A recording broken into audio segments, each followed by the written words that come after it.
Spoken Labour. I went to sleep that night without knowing it would be the last night I ever spent in that bed at my parents' house in London.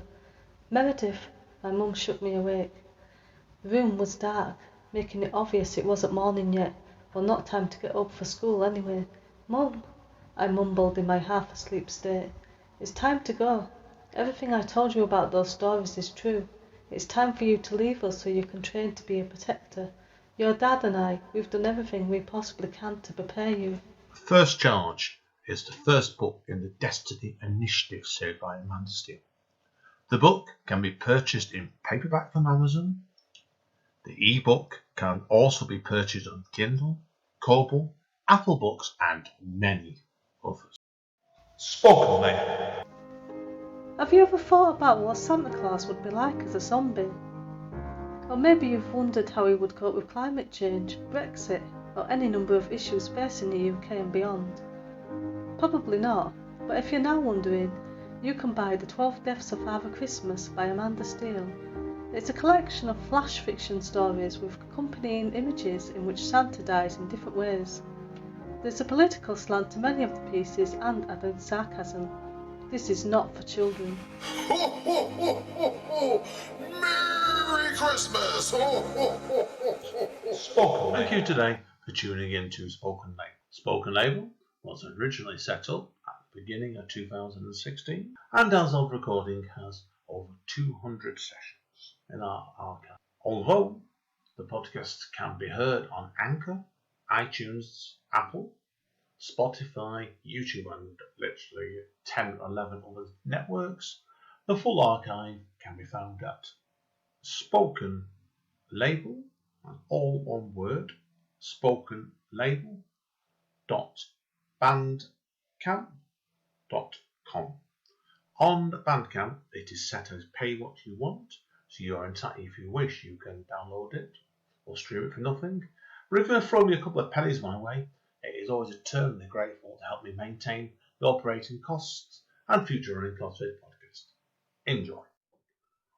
Hi guys, Andy N, Spoken Label, back in the house. We're on our travels again today, and I've got a lovely young lady with me at the moment. I've just been talking to before she came online. Libby, would you like to introduce yourself to everybody? Tell them who you are and where you come from originally and what led you on the creative path you're on today. Okay. Hi everyone. Thank you for having me. My name's Libby Taylor. I'm a 20-year-old poet, writer, journalist and fiction editor. I'm originally from Leicestershire, but I spent most of my life living in Sheffield. I'm currently based in Lincoln, where I'm at university.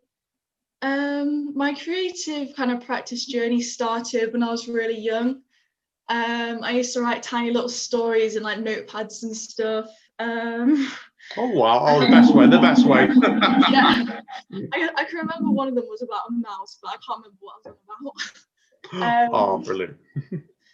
My first poem was published when I was 9 years old, called "Goat on a Boat." But like my serious kind of writing started when I was in A-levels, when I started writing short stories, which then led me to choose to study English and creative writing at uni. And ever since I've been at uni really is when I've been started writing loads. Yeah, I've had poems published since I've been at uni. My poetry chapbook is coming out on the 11th, but it'll already be out by the time this comes out. Yeah, it will be, unfortunately. Perks Spoken Label in demand, yeah. So, like, I take it then, when you went to uni then, so obviously you're telling me, I know you're in Lincoln Uni at the moment, aren't you? So, was it like a mad explosion almost out of your creativity when you first went to uni then? Yeah, it was mainly in my second semester, because obviously like first semester of first year is very like crazy and it's getting your bearings. Yeah. So in the second semester is really when I started to settle down and like focus on my writing. And I had a poetry module, and we would write a poem a week and read it out to everyone, like my tutor and my classmates. And it just kind of really boosted my confidence because everyone would say they loved my writing, and it would just, I don't know, I was quite self-conscious before about my writing, and to hear like myself getting praise, it kind of encouraged me to write more. Yeah, I think I can get you going, because when I was at uni myself some years ago, And the same story applies to you here as well. I mean, when you were younger, like it's because you're not been in that creative bubble, almost a better word. You're quite nervous about sharing your work, aren't you? Yeah. People hear it. And I think is that what happened to you? Do you reckon? Yeah, I think it was mainly just, it wasn't really like reading it out or anything. It was just mainly, I didn't want people to think it was rubbish. Like I myself liked it, but I was just like, oh God, what if they think I'm rubbish? No one else is so much better than me. It was just kind of that kind of thing. I was just really self-conscious about it. And then as soon as people would come to me and say, I really liked that, like, you should try and get that published, I was like, oh my God, I didn't realize other people would like my work. Oh, it's a good boost to your confidence, that definitely. When you were growing up before that, was there any like writers or that sort of influenced your work and led you make you want to become a writer when you got back to A-level stage? I think a lot of writers influenced me. There isn't really one specific one.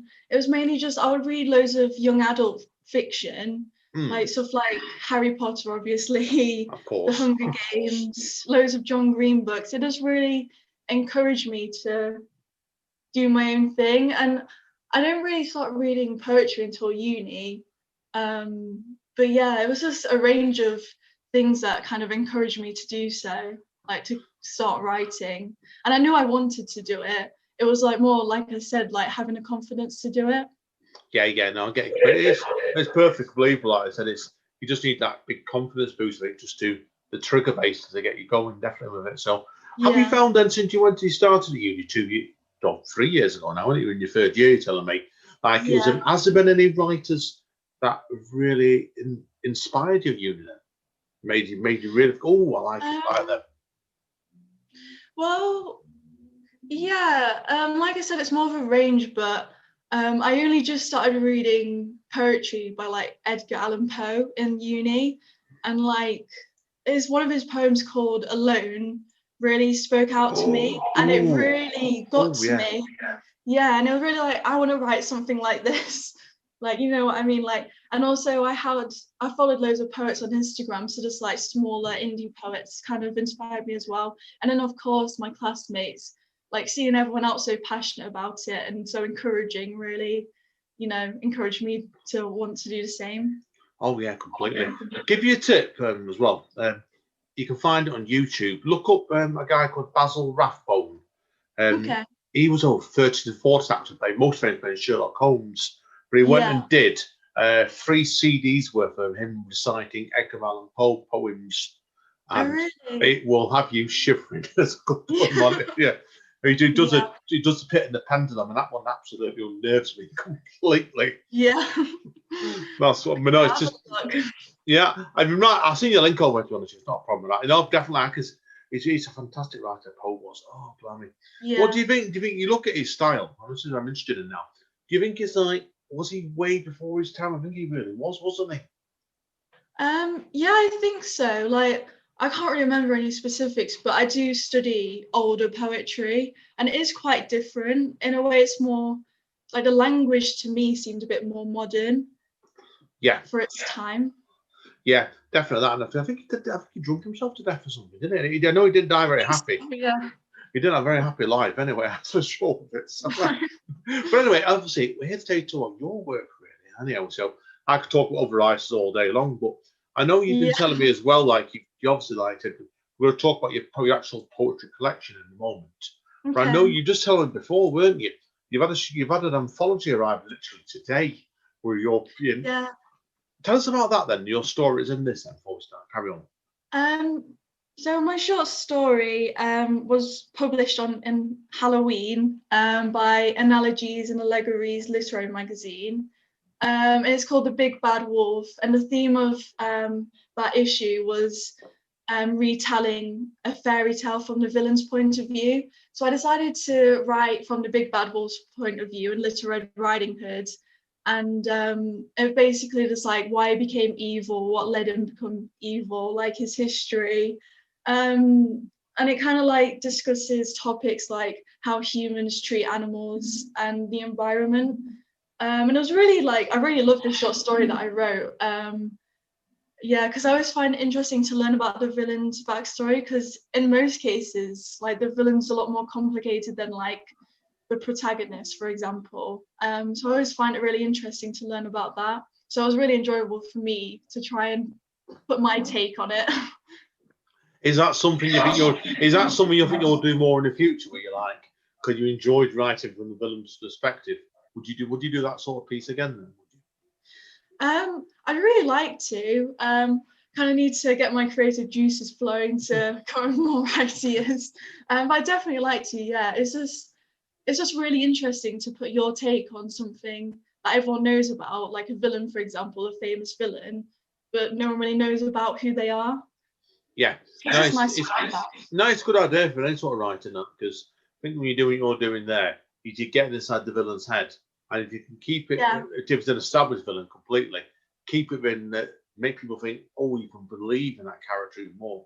Yeah, it's good writing, definitely. Yeah. So Yeah. definitely that one. So well done for that. Now, obviously, we're going to talk about your poetry chapbook today, aren't we, as well?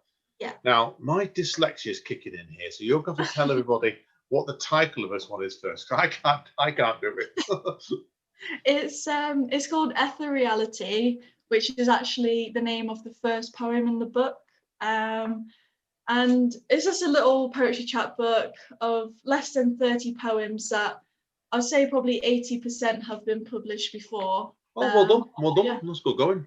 Thank you. That. So yeah. So obviously, over what period was this little collection wrote them? It was written basically from my second semester of my first year to summer this year, so about a year and a half. That's good going. That's good going. Yeah. That's good going. Now.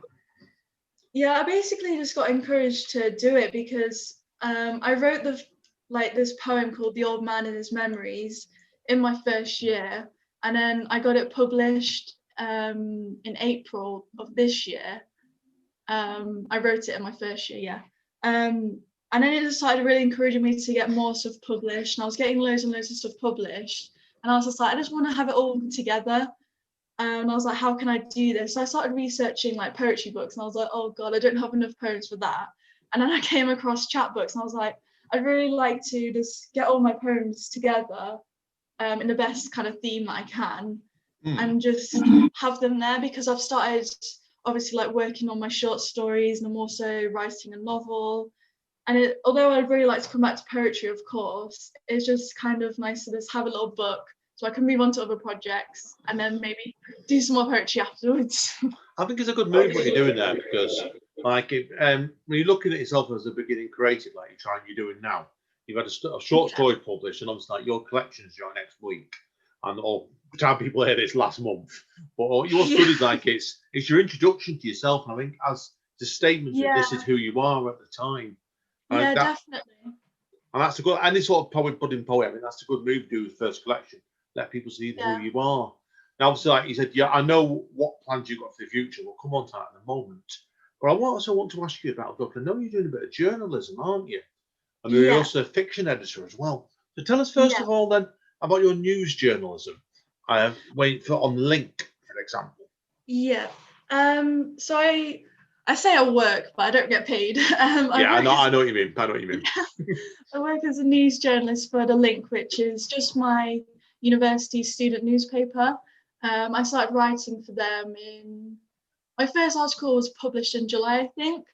And I've wrote quite a few articles, got a few more coming, and I've actually got a couple of articles coming for the Collective magazine, which is another magazine that publishes student work, because I'm not actually 100% sure of the kind of job I want in the future, but I know it's either journalism or publishing. So I kind of wanted to get that experience, because obviously I don't study journalism, so I want to get as much experience as I can. And also I really like writing non-fiction articles. It's good fun. It's good fun, that's for sure. I do it myself a little bit, so no, I agree with you completely. Yeah. Tell us a bit about, are you still doing your fiction editor work for the Lincoln Review as well? Yeah, that's for the Lincoln Review, which is again my university's literary magazine. So my university's provided me loads of opportunities. I worked as, I keep saying work, but you know what I mean. We know what you mean, right? Don't worry. I worked as a non-fiction editor for a year, which was really good. Yeah, I enjoyed it, and I got the opportunity to change. So I was like, may as well do as much as I can, become a fiction editor.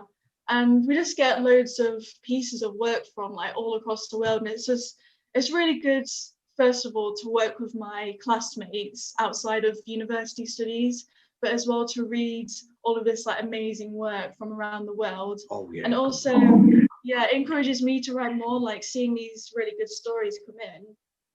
You know, it kind of makes me be like, oh, I want to write a story like that. I want to write an article like that. No, it's a great idea. I think what you're doing there is like it's letting you be what's the word I'm looking for now? You've been engulfed by the riches of work from other countries and other worlds, and it can only be a good thing for you, definitely. And I could love it, definitely. Now, obviously, we're going to come to two things we'll cover on before we conclude. Now, obviously, I like to ask people what plans have they got next, and you've already hinted at one thing already, haven't you, with your novel? So you're telling me, obviously, that you were. Tell us about your dissertation then, because this is quite interesting, this actually, and it made me laugh actually unintentionally, in a cringing way. So I'm in my final year, so I'm currently working on my dissertation, and I'm actually writing an entire novel for my dissertation, because when I was choosing like what I wanted to do in like May or March or April, May time, the option was that someone said you can write the first few chapters of a novel, and I was really interested in that. So I was like, I want to do that, because most people are doing like short stories or poetry collections, and I wanted to kind of do something, because I've always wanted to write a novel. So I was like, I may as well write the first few chapters of a novel, then I can finish it off. And then, so before uni, August, early September, I started writing it, and I got like 20k words in, and then uni started again. And my tutor was just like, oh, you need a finished project, like why don't you just write an entire novel for your dissertation? I was like, oh, okay, yeah, I'll do that. So I'm now just over 30k in, and I am actually, because it's National November Writing Month, I think that's what it's called. NaNoWriMo or something. Yeah. So I actually want to try and get it finished this month, so I can start editing it, because it has to be finished by May, which I think I can do, and I want to try and get it published, because it's the first novel of a trilogy I've planned. Oh, it's a young adult fantasy. Yeah, I was wondering if it was young adult fantasy. Is there any hints you could give about it so far? What was that? Sorry. Is there any hints you could give about it so far? So it's all kind of based around Celtic mythology. There's a lot of fairy warriors kind of going on. It's all about this girl who something's happened to her family, and she's kind of flung into this journey of searching for a member of her family that's gone missing. And she kind of on the way learns a lot of things about her past she had no idea about. So yeah, that's kind of what I'm writing for this first novel, and then obviously I've got the other two novels need to write out. So yeah, and hopefully I'll get it published. Well, good luck. Definitely. There's definitely a market for that sort of thing at the moment still. So yeah, good luck, definitely. Yeah. Now, is there any other future projects you've got coming up you want to give any hints about? I'm currently writing a short story, which is actually inspired by my cat. Hey, cats rule. Yeah. And then I've also got a dog, so I want to write something based on my dog as well, so it's fair. Yeah, that way. Why do you do a novel in their adventures then? I don't know. I haven't got another novel planned yet. I'm teasing other projects. I've got loads in my mind I want to do, but other than my novel, my short story, I've not actually actively started writing any other ones. I want to actually, like my poetry chapbook, publish a fiction chapbook at some point. So I want to kind of over the next year or so build up a good collection of short stories. Good stuff. Good stuff. Good luck with it, definitely. So now, obviously, Libby, if people want to, the last question is, if people want to track down your poetry book, where are they best going? Well, it's on Amazon, but it might not be easy to find on Amazon. So you can follow my Instagram at Libby L Taylor. I always follow people back. My Twitter is Libby Taylor with 2 R's. I've got an author page, which is Libby L Taylor again on Wixsite, but you'll find that on my social media. And I also have a Facebook page again, Libby L Taylor. I've tried to keep it concise so people can find me. Best way. No, Yeah. brilliant. And good luck with definitely. So, well, that's all my questions for today. So, what we'll then do is we'll let you get yourself composed, take a quick break, and we'll be back in 2 shakes of the dice. Thank you again for this, Libby. It's been really enjoyed today. So, and we'll be back for part 2 in a few minutes. Okay, thank you. Take care, guys. We'll see you in 2 moments. Bye. Spoken Label. Hi, guys. We're still here with Libby. So, Libby's going to do a few poems for us. Over to you, Libby. Looking forward to this. Thank you. Thanks. So this is the first poem of my poetry chapbook called Ethereality, which is also the name of the book. And here it goes. I lay on a bed of sapphire waves. The tide gently kisses my skin, and I'm embraced by its depth. I don't feel the cold of the ocean water. I am calm in the perpetual space around me.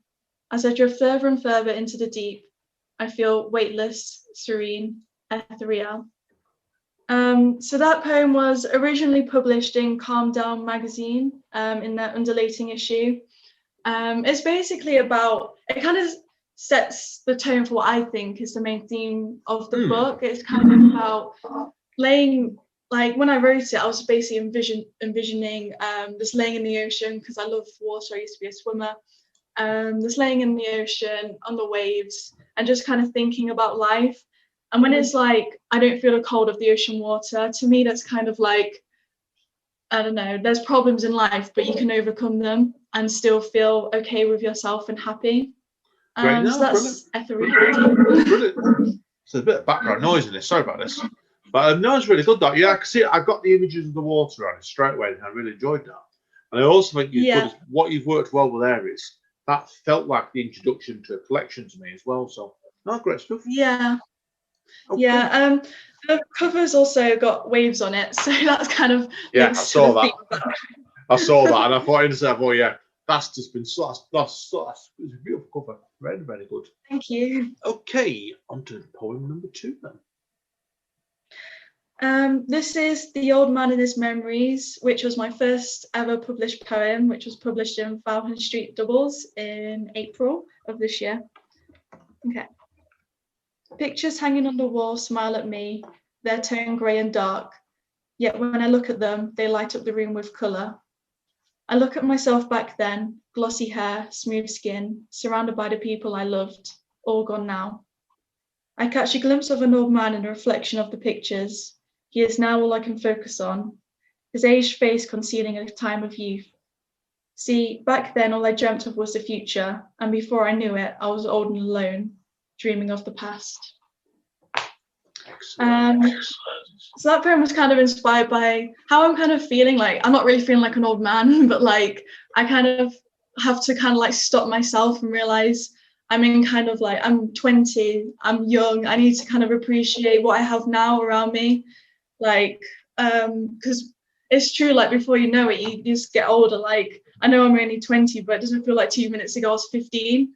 And it's just kind of just stopping to just appreciate life for what it is now. Yeah, no, completely. You find the older you get, time flies. No two ways about it. And then, it doesn't seem too long ago. So I was in the mid-20s, but I'm 48. So no, I agree completely. No, I mean, you've got that really well then. Great stuff. Okay, we're going to do one more, weren't you? Or was it 2 more? Yeah. I've got one more, I think. Go for it when you're ready then. This one is called A Ghost and Me, which has actually not been published before, so this will be a new one no one's seen before. Okay. Cool. This is the story of a ghost and me. I see him when I catch a glimpse of movement in the corner of my eye and in the reflection of an old oak cabinet. I feel the brush of him walking past me in the hallway in the middle of the night. I am not afraid.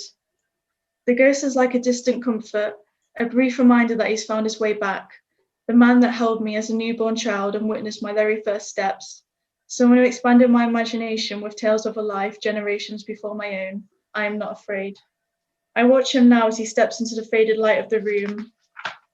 He looks different from the last time I saw him, back straighter, cheeks fuller. He sits down beside me and tells me he is all right now. The aching feeling of his absence no longer compresses in my chest as we sit together. I am not afraid. So that was a ghost in me. I like the repetition of that piece there. What made you want to Yeah. write that? But what made you write that piece?